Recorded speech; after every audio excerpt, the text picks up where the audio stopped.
Itu namanya curang, Dul. Abdul begitu pasti karena nggak ngerti sama pelajarannya. Jujur itu membuat hati tenang. Ya, Musa. Sebaliknya, kalau kita curang, bikin hati jadi gelisah. Walau nilai 100, tapi kamu sendiri tetap nggak ngerti kan? Iya. Tuh, Syifa juga sama kayak kamu, Dul. Suka nggak ngerti kalau belajar online. Oh gitu. Tapi sejak pakai ruang guru, jadi lebih ngerti deh. Bener tuh, Dul. Selama pandemi, ruang guru membantu kita banget untuk belajar online. Emang di ruang guru kita bisa apa aja sih? Wah, banyak fiturnya, Dul. Nih. Jadi dari video ini menceritakan tentang apa nih? Kejujuran. Ya, bagus. Kalau Rasulullah ada dalam situasi ini, apa kira-kira yang bakal Rasulullah itu contohkan? Tidak berbohong? Iya, betul. Intinya jangan lihat internet ya, dan mengerjakan tugasnya itu dengan jujur, dengan hasil kerjaan kita sendiri, bukan orang lain. Nah, seperti itu. Oke, pembelajaran kita hari ini yaitu kita akan membahas akhlak terpuji Rasulullah, yaitu ada sidik, amanah, tabligh, dan fatonah. Nah, apa sih sidik itu? Jujur. Ya. Kalau amanah, terpercaya. Kalau tabligh itu apa? Menyampaikan. Ya. Kalau fatonah itu apa? Selanjutnya,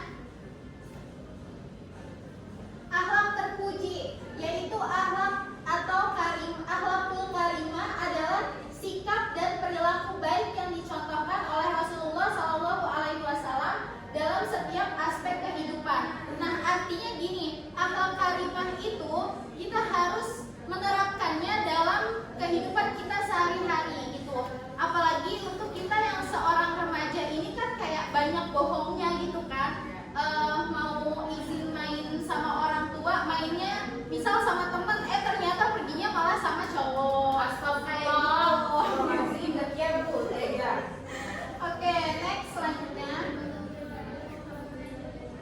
Nah, ini tadi ya 4 sifat utama Rasulullah. Itu yang pertama, sidik itu artinya jujur.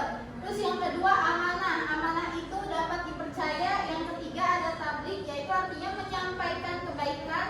Dan fatonah itu artinya cerdas dan bijaksana.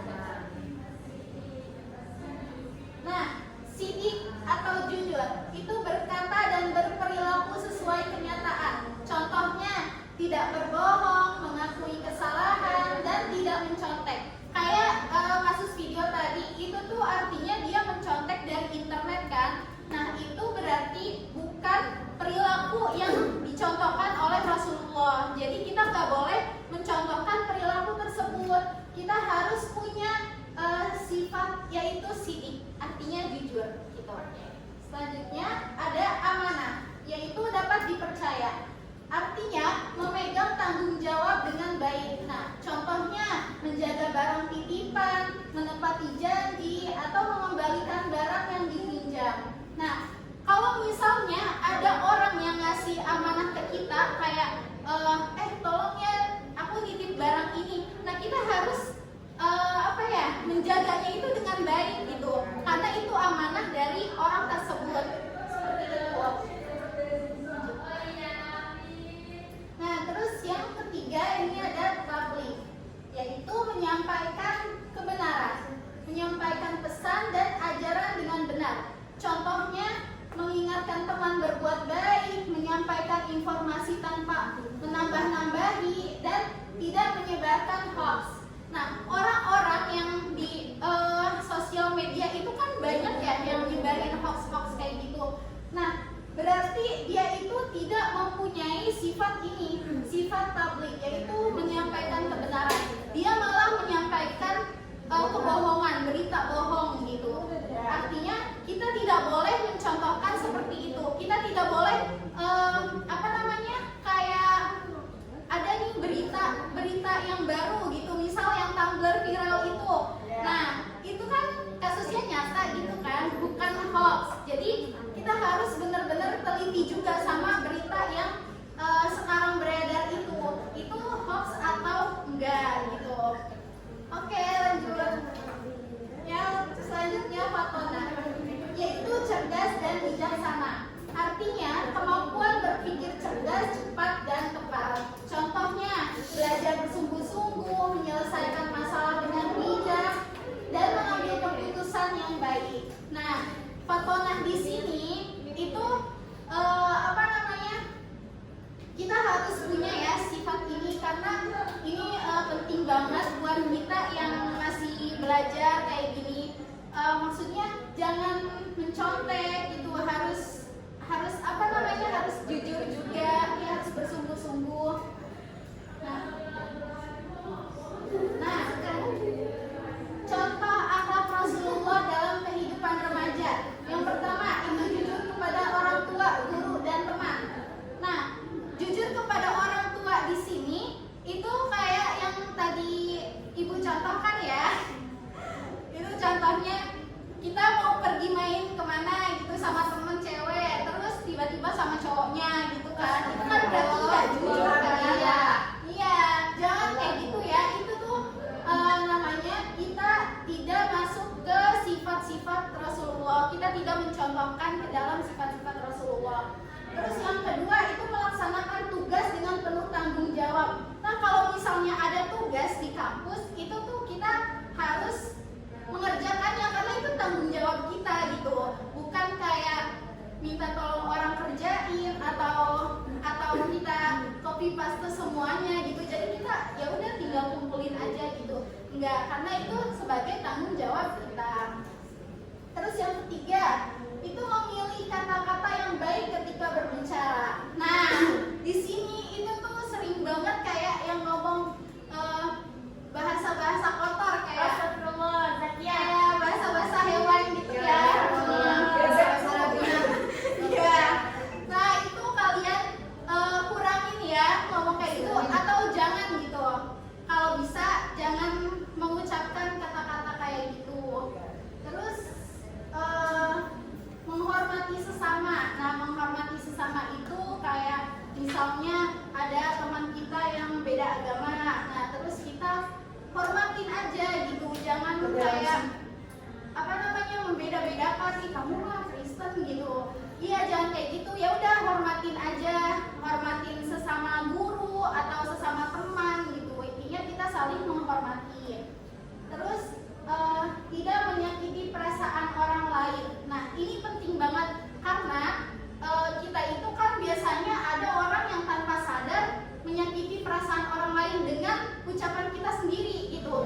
Makanya kita harus hati-hati kalau misalnya ngomong atau bertindak sesuatu gitu agar tidak menyakiti perasaan orang lain. Terus selanjutnya berusaha menjadi pribadi yang bermanfaat. Itu kita harus kayak bermanfaat buat orang-orang yang membutuhkan kita gitu.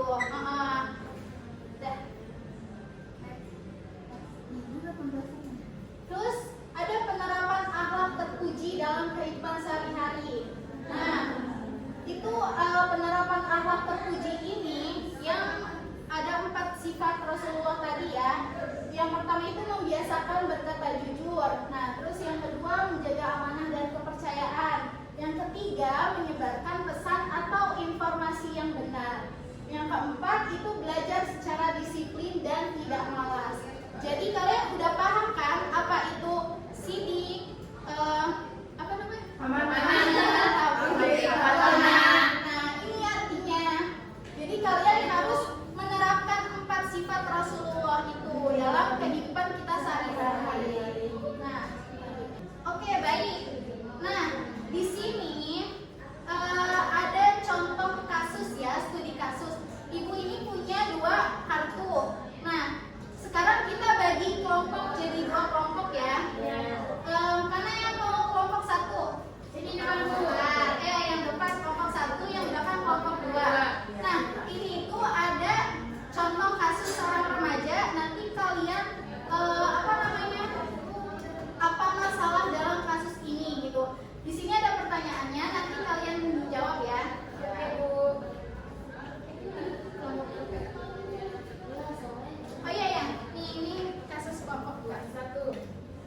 Oke, jadi kalian baca dulu ya. Nanti ibu kasih waktu 2 atau 3 menit untuk setelah setelah selesai menjawab itu kalian presentasikan dan ceritakan gitu. Maksudnya jelasin aja. Ya. Tadi nggak ada video gitu ya? Berbohong dia ini nggak baik memang rasanya. Ini yang kira-kira pegang ada walaupun sakit. Bayangin leader. Baik, sudah selesai waktu diskusinya. Ya, sekarang kita presentasikan satu perwakilan aja, satu kelompok satu perwakilan aja. Ibu. Kita kelompok. Ya. Boleh, Saufika maju. Kelompok 2 siapa? Tahya. Tahya maju. Ya kalau zaman dia waktu baca ini. Oke. Ayo Kak Tahya. Oh, dulu aja Ibu, aku Ya. nggak tahu, maaf ya Ibu. Nah, baik.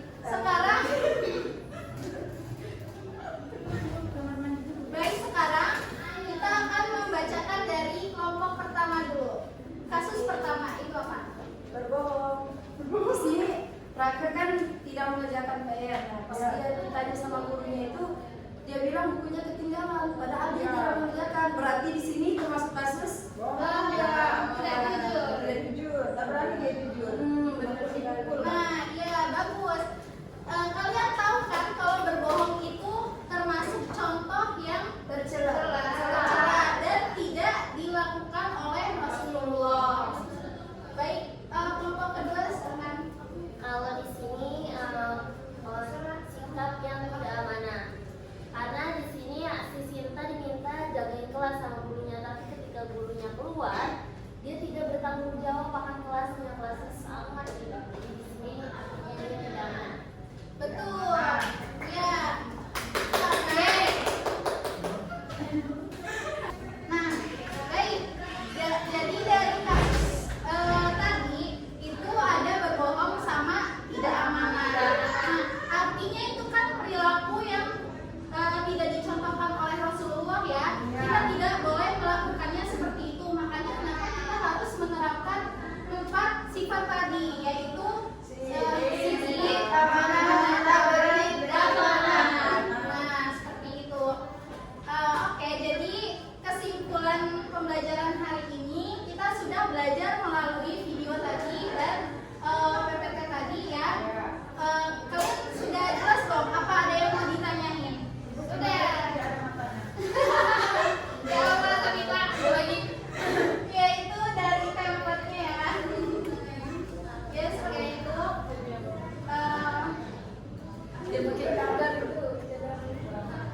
Apalagi ada yang mau ditanyakan lagi? Oke, tugas untuk pekan depan kalian cari contoh tentang 4 sifat Rasulullah tadi ya.